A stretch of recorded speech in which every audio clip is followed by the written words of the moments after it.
Hello everyone, আসসালামু আলাইকুম। কেমন আছেন সবাই? বরাবরের মতো চলে এলাম আরেকটি নতুন ভিডিও নিয়ে। এই ভিডিওটি ছিল আমার বেশ কিছুদিন আগের ঢাকা ট্যুরের একটি অংশ। আর এই জায়গাটিতে আমরা গিয়েছিলাম, এটা হচ্ছে আগারগাঁও বড় রাস্তা বলা হয়।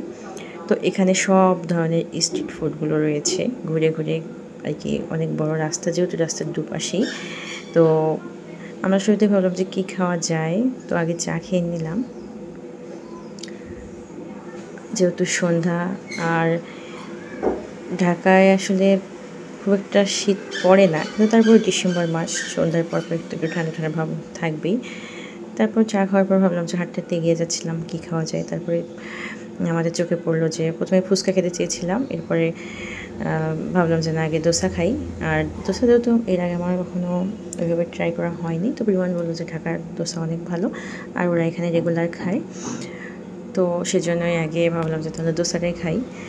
তো এখানে অনেক ধরনের দোসা পাওয়া যায়, যে যেভাবে খেতে চায়, কেউ একটু ঝাল বেশি দিয়ে, কেউ মশলা বেশি দিয়ে, তো অনেক প্রকারের পাওয়া যায়। তো আমরা যেহেতু বাচ্চা ছিল তাই একটু ঝাল মশলা কম দিয়ে নিয়েছিলাম। তো শুরুতে আমরা ভাবলাম যে আমরা একটা নিয়ে আগে ট্রাই করি কেমন লাগে। এরপর খেতে খেতে ভালো লাগতেছিল, তারপরে ভাবলাম যে না, আরও আমরা অর্ডার দিই। এরপরে আমরা আরও দুটো অর্ডার দিয়েছিলাম। এখানে এনারা এত বেশি ব্যস্ত, দেখেন একসাথে 3টা করেও বানানো হচ্ছে, কারণ চাহিদা অনেক বেশি, লোকজন দাঁড়া হয়ে থাকে সব সময়।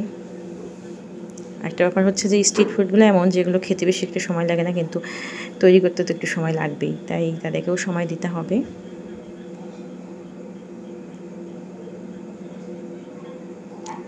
সব কিছু মিলিয়ে ভালোই লেগেছিল।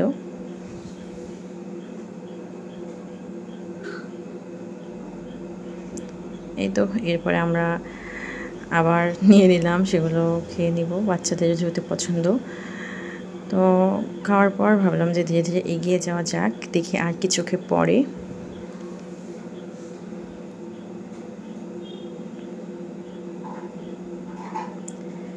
এরপর ভাবলাম যে এখান থেকে কিছু মেয়ের জন্য কসমেটিক্স নিয়ে নিই, ওর জন্য হেয়ার ব্যান্ড, রাবার ক্লিপ, এগুলো আমি নিয়ে নিলাম। এখানে যেমন স্ট্রিট ফুডগুলো পাওয়া যায়, সেরকম রাস্তার দুপাশে ভ্যান গাড়িতে ঢাকায় তো অনেক কিছুই পাওয়া যায়, তো খুঁজে খুঁজে নিতে হয় আর কি। তারপর কিছু ওয়ালমেট চোখে পড়লো, এগুলো স্টিকারের মতো, মানে বসায় দেওয়া যায় ওয়ালে। তো যাই হোক, সব কিছু মিলিয়ে অনেক ভালো সময় আমাদের গিয়েছে। তো আজকে এই পর্যন্তই। আল্লাহ হাফেজ।